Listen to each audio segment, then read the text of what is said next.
Hello guys, welcome back to my channel. இன்னைக்கு இந்த வீடியோவில் நாம பார்க்க போகிறது சமீபத்தில் தெலுங்குல வெளியான hit the third case Telugu படத்தோடைய ரிவ்யூ தான். படம் தமிழ் டப்பிங்லேயும் அவைலபிளாக இருக்கு. அண்ட் இந்த படத்தில் யாரெல்லாம் நடிச்சிருக்காங்க அப்படின்னு பார்க்கும்போது நானி, ஸ்ரீநிதி ஷெட்டி, சமுத்திரகனி இப்படி பல பேர் இந்த படத்தில் வந்திருக்காங்க. சைலேஷ் கோலானோ இந்த படத்தை டைரக்ட் பண்ணியிருக்காரு. இந்த படத்தோடைய கதை என்ன அப்படின்னு முதல்ல பார்க்கலாம். இந்த கதையோட ஆரம்பத்திலே நம்ம ஹீரோ போலீஸ் அரெஸ்ட் பண்ணி ஜெயிலில் போடுறாங்க. ஸோ இதுக்கு முன்னாடி அவர் ஏதோ ஒரு பிரச்சனை பண்ணியிருக்காரு அப்படிங்கிற மாதிரி காட்டுறாங்க. ஸோ அப்போதான் தெரிய வருது நம்ம ஹீரோ இதுக்கு முன்னாடி ஒரு போலீஸ் ஆஃபீஸராக இருந்திருக்காரு அப்படின்னு சொல்லிட்டு. ரொம்ப ஷார்ட் டெம்பரான ஒரு கேரக்டர், தொட்டதுக்கெல்லாம் கோவப்படக்கூடிய ஒருத்தர்.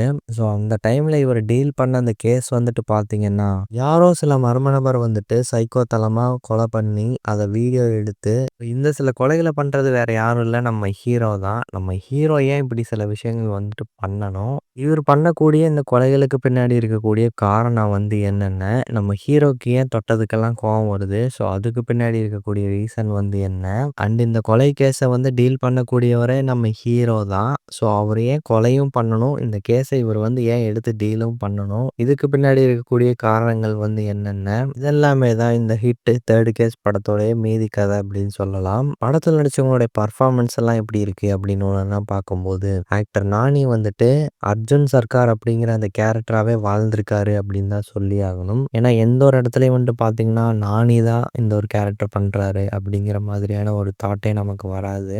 அர்ஜுன் சர்க்கார் அப்படிங்கிற அந்த கேரக்டராகவே இருப்பார் படம் முழுக்கவே. ரொம்பவே ரஃப் அண்ட் டஃப்பான ஒரு போலீஸ் ஆஃபீஸராகவும், அதே டைம் அவருடைய கோபத்தை வெளிப்படுத்தக்கூடிய இடங்களாகட்டும், இதெல்லாமே சூப்பராக கேரி பண்ணி கொண்டு போயிருந்தாரு. அண்ட் அந்த கேரக்டருக்கான அந்த எலிவேஷன் ஆகட்டும், பில்டப் காட்சிகள் ஆகட்டும், இது எல்லாமே ஓவராக இல்லாமல் இந்த கதைக்கு என்ன தேவையோ அதுக்கேற்ற மாதிரி சூப்பராகவே பர்ஃபார்ம் பண்ணியிருந்தார் அப்படின்னு சொல்லலாம். படத்தில் ஸ்ரீநிதி ஷெட்டி வரக்கூடிய கேரக்டர் கொஞ்சம் கம்மி தான். பட் இருந்தாலும் அவங்களுக்கும் படத்தில் ஒரு இம்பார்ட்டன்ட் கேரக்டர் கொடுத்துருக்காங்க. வரக்கூடிய அந்த சின்ன சின்ன போர்ஷன்ஸ்லையும் அவங்களுடைய நடிப்பு நல்லா இருந்தது. அதே போல் அவங்களுக்குன்னு மாசான ஒரு சீக்வன்ஸ் படத்தில் வச்சுருக்காங்க.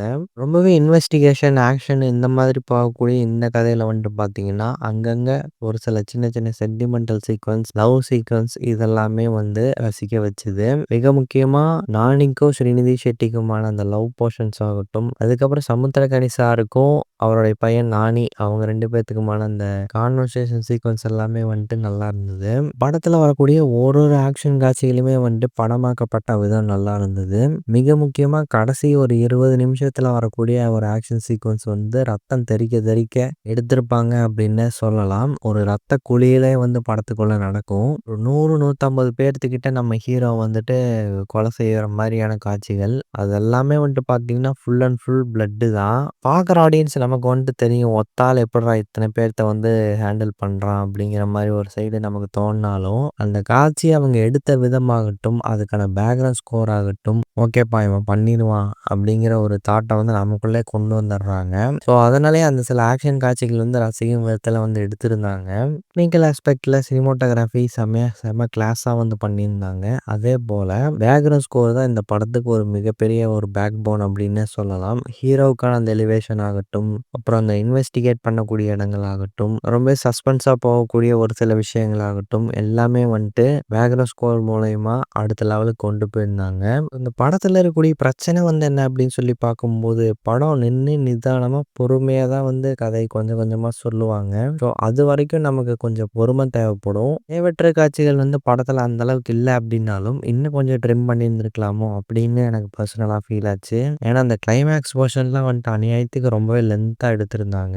ஓவராலாக இந்த படம் எப்படி தான் இருக்குது அப்படின்னு சொல்லி கேட்டிங்கன்னா, ஒரு டைம் தாராளமாக இந்த படத்தை ட்ரை பண்ணி பார்க்கலாம். ஒரு சூப்பரான ஆக்ஷன் த்ரில்லர் படம். பட் வயலன்ஸ் அதிகமாக இருக்கக்கூடிய காரணங்கள்னால ஒரு சிலர் எனக்கு இந்த வயலன்ஸ் படம்லாம் பிடிக்காது ரொம்ப.